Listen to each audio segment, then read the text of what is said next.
नाजरीन आदाब, मैं आज 2 दिनों के गैप के बाद वापस से हाजिर हूँ। आज हिकायत आलम की जो कहानी हम ले रहे हैं वो पंचतंत्र की चौथी कहानी और हिकायत आलम की 9वीं कहानी है, 9वां एपिसोड है हमारा। एक जो वो पंचतंत्र की चौथी कहानी है उसका उन्वान है लग़ज़िश का खमियाजा। लग़ज़िश का खमियाजा।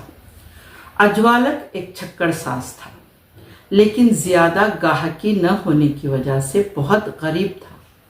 एक दिन अपनी गुर्बत से तंग आकर उसने सोचा, मैं गुर्बत के हाथों मर रहा हूँ, जबकि दूसरे लोगों के पास कुछ न कुछ काम है और दूसरों के पास वक्त देने को बहुत कुछ है। मेरे पास न तो रहने का ढंग का मकान है, न तन ढांपने को मुनासिब कपड़े हैं और न ही पेट भर खाने को रोटी है। अब यहाँ रहने का कोई जवाज नहीं है। मुझे कहीं और जाकर अपनी किस्मत आजमाई करनी चाहिए। चुनांचा उसने अपने घर वालों को साथ लिया और शहर से निकल पड़ा। जब वो जंगल में से गुजर रहा था तो उसने एक ऊँटनी को देखा जो शदीद दर्द ज़ह की हालत में थी। उसने अंदाज़ा किया कि काफिले वालों ने इस ऊँटनी को सिर्फ इस वजह से पीछे छोड़ दिया है कि उसकी देखभाल न करनी पड़े। अजवालक ने ऊँटनी को पानी पिलाया, उसे घास डाली और उसकी देखभाल करने लगा। कुछ ही दिनों में वो भली चंगी हो गई और उसने एक बच्चा भी दे दिया।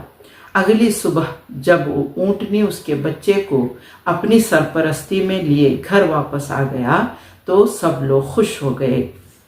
ऊँटनी और उसका बच्चा उसके साथ खुशी खुशी रहने लगे। वक्त गुजरने के साथ साथ ऊँटनी का बच्चा बड़ा हो गया। छकड़े साज ने प्यार से उस नौजवान ऊँट के गले में एक घंटी बांध दी। उसने ऊँटनी का दूध बेचना शुरू कर दिया, जिससे उसे इतनी आमदन होने लगी जो उसके कुंबे के लिए काफ़ी थी।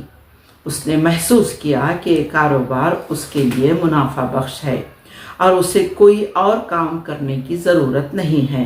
एक दिन उसने अपनी बीवी से कहा, एक ऊँटनी का दूध बेचकर ख़ानदान का खर्चा उठा रहा हूँ। ये पेशा आसान भी है और मुनाफा बख्श भी है। मैं किसी अमीर सौदागर से कुछ पैसे उधार लेकर एक और ऊँटनी खरीद लाता हूँ। जितना समय मैं बाहर रहूँगा इन ऊँटों की ठीक से देखभाल करना। उसकी बीवी ने ऐसा ही करने का यकीन दिलाया और वो सफ़र पर रवाना हो गया। कुछ दिनों बाद वो एक जवान ऊँट लेकर वापस आ गया। किस्मत उस पर मेहरबान हुई और चंद ही सालों में वो कई ऊँटों का मालिक बन गया। उसने उनकी अच्छी देखभाल के लिए एक नौकर भी रख लिया, जिसे वो हर साल ऊँट के एक बच्चे से नवाजता था। किस्सा मुख्तसर, छकड़ा साज अब एक अमीराना और खुशहाल जिंदगी गुजारने लगा।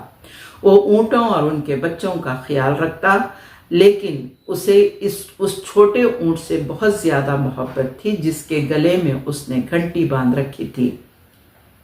जब उसके गले की घंटी बजती तो छक्कड़ साज बहुत खुश होता।